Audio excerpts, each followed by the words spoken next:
We're still on endocrine system, and I'm going to do this video on section 16.3 and 16.5, where I'm just going to talk a little bit more about the thyroid gland and the pancreas and some diseases associated with those. So you're not responsible for the functions of any other endocrine glands, just the thyroid and the pancreas for this endocrine section. And we talked about how the thyroid is this kind of butterfly-shaped gland located inferior to the larynx, kind of along the trachea there.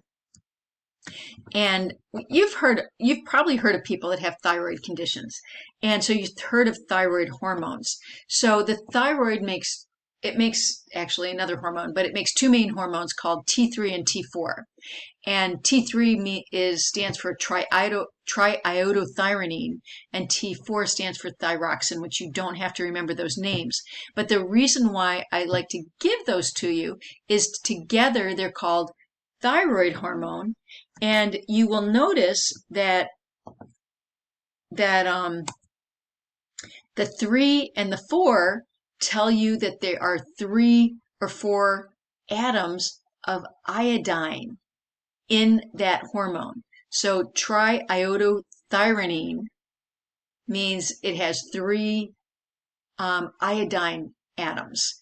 And so there's T3 right there. There's an iodine, iodine, iodine.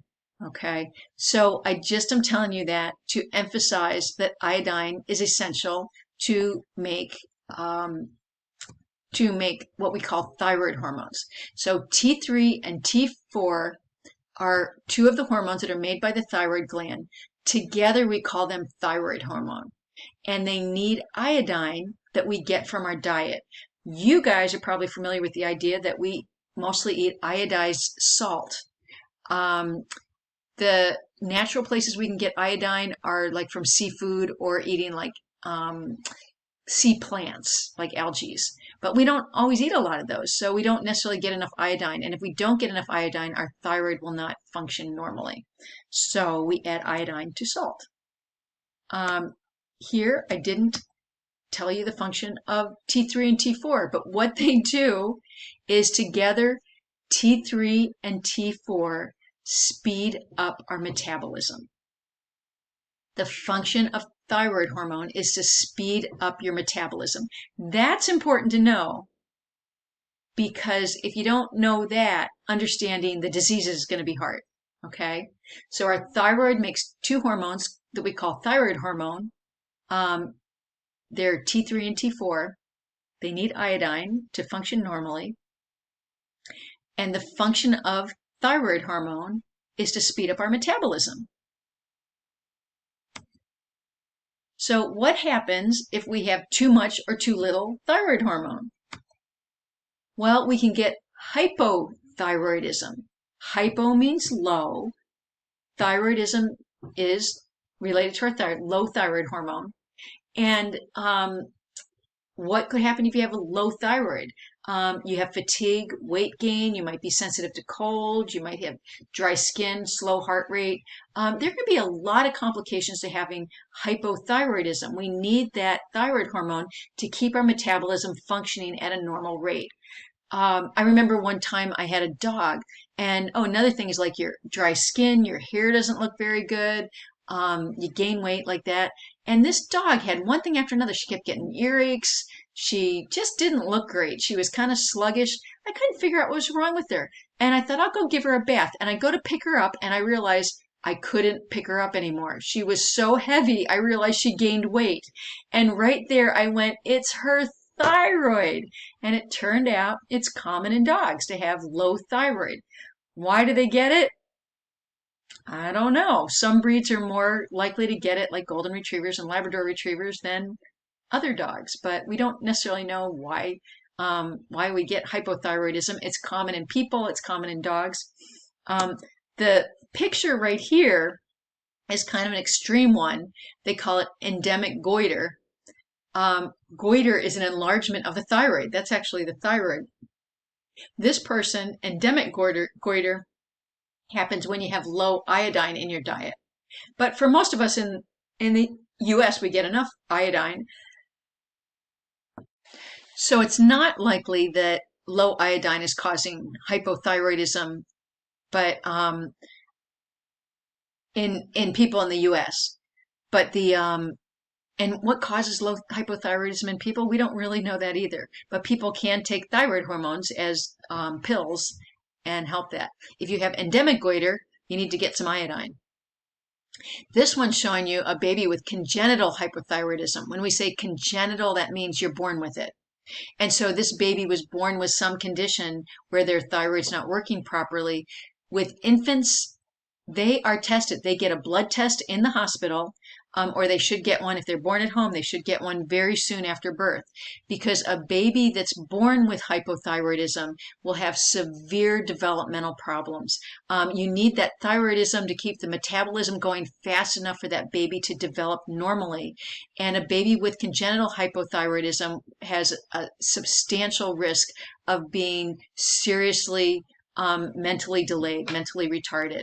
So this is something that is a very serious condition, and babies should definitely have their blood tested as infants. It's not that common, but if it happens, it can be devastating.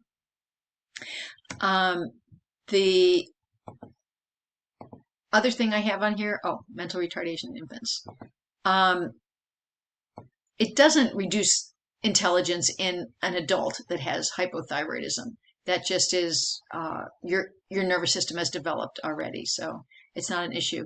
You could also have hyperthyroidism, where your thyroid is acting too much. You're making too much T3, T4 thyroid hormones, and so you might feel anxious, sweating, irritable, weight loss.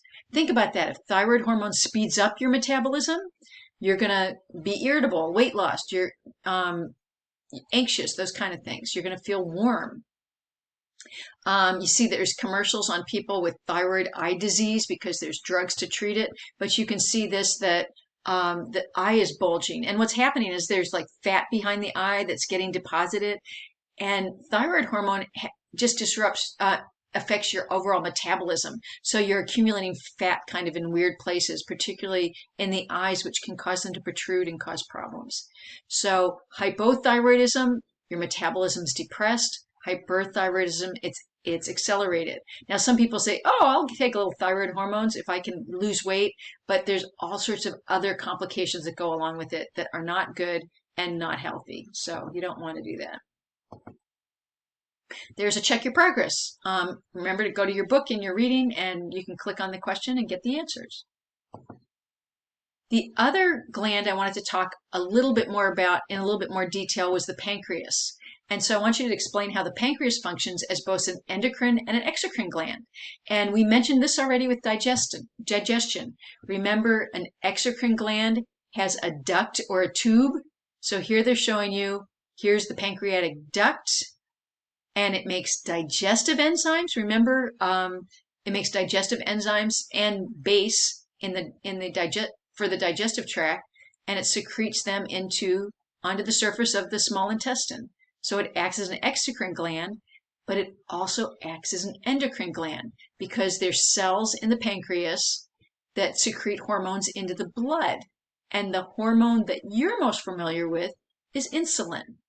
So the pancreas is an endocrine gland by secreting hormones into the blood, and an exocrine gland by secreting digestive enzymes into the digestive tract. So the hormones that the pancreas makes describe how pancreatic hormones help maintain blood glucose homeostasis. So the hormones made by the pancreas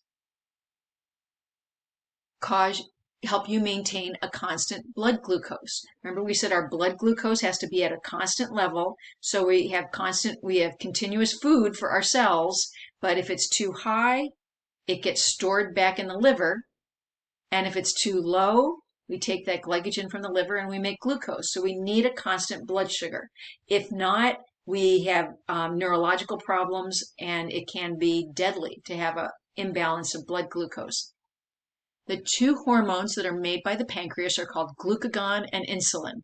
We've all heard of insulin, but let me talk about glucagon first.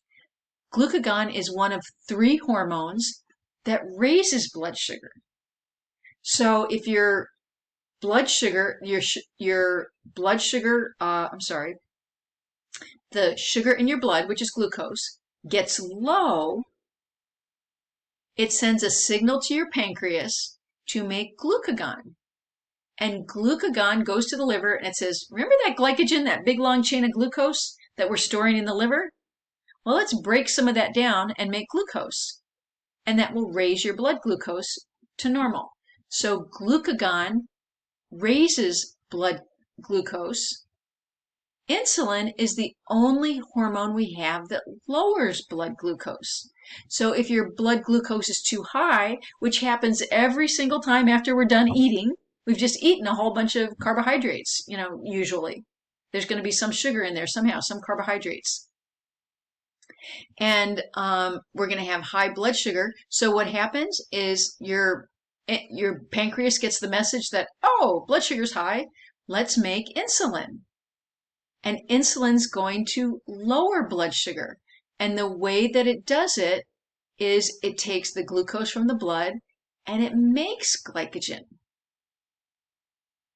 So we said, and that will lower blood sugar, take glucose out of the blood. So we said the pancreas helps maintain a constant concentration of glucose in our blood, glucose homeostasis. Glucagon raises blood glucose.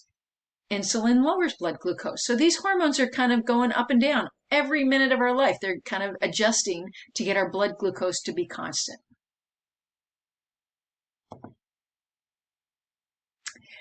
And the reason why we all know so much about insulin is because we've all heard of diabetes. It says describe diabetes and distinguish between diabetes type 1 and diabetes type 2. So there is a disease. The actual name is called diabetes mellitus, but what that means is, or you could just call it diabetes, it means you have high blood glucose. And that, like I said, can cause some very serious life-threatening problems. You can have seizures, you can have neurological problems, whether your blood sugar is too low, too high, or too low. But diabetes particularly means your blood sugar is too high, which means you've got a problem with insulin. You need insulin to lower it, and for some reason it's not. Well, there's two major types. Type 1 is either genetic, you might have a genetic predisposition plus an environmental trigger, and your body actually doesn't make insulin or doesn't make enough insulin. So here in this picture, there's the pancreas. It says the pancreas fails to produce enough insulin. Here's the blood, and I think these blue things are the glucose, and there's some blood cells. So what they're showing you in this picture is the glucose goes to this, this is a cell, a regular cell in your body that needs glucose. And it has a receptor. Remember, we had receptors that respond to the hormone. And what a normal cell would do is when insulin binds to the receptor, it opens a little channel and lets glucose in. Well, without insulin, the receptor isn't triggered and it doesn't open the channel. So the glucose stays in the blood and doesn't get in the cell. And you can't do cellular respiration. You're not getting glucose plus oxygen into your cells. So you don't make ATP. So you've got some really serious problems. So in type 1 diabetes, you might have heard this called insulin dependent because you have to take insulin. You need to get insulin injections. You might also heard it called childhood diabetes because it tends to happen in younger people. A lot of times people are born with it or it's triggered in childhood. So type 1 diabetes, you don't make insulin, so you can't lower your blood sugar. You can't get glucose into your cells. Type 2, there is a genetic predisposition, but there's also some pretty major lifestyle things that will trigger this. And typically when we say lifestyle, it tends to be more common in people that are overweight. So what happens here is they actually make insulin. So here the pancreas is making these little green dots, making the insulin. So there's the glucose and there's the insulin. But what happened is the cells your body cells don't respond to it because the receptors aren't working. And so you can make all the insulin in the world, but you can't open the glucose channel. You can't get glucose in the cells. And in this case, we would call this insulin resistance, because even though you make insulin, your cells aren't responding. Okay, your cells can't respond to the insulin. So the drugs you would take for this would be drugs that would encourage the cells to take in glucose, to stimulate the receptors. So somebody with type 2 diabetes would not get insulin injections because they are making insulin. Their cells are just blind to the insulin. So it's almost like you've eaten so much sugar in your life to gain all that weight, or eaten so much carbohydrates that your receptors kind of wore out. And now you can't get glucose into your cells. Both of these diseases can be very serious and life-threatening. Let's see, that might be the end. And there's a check your progress that talks about the pancreas. So check those out in your book. I'm going to stop right there.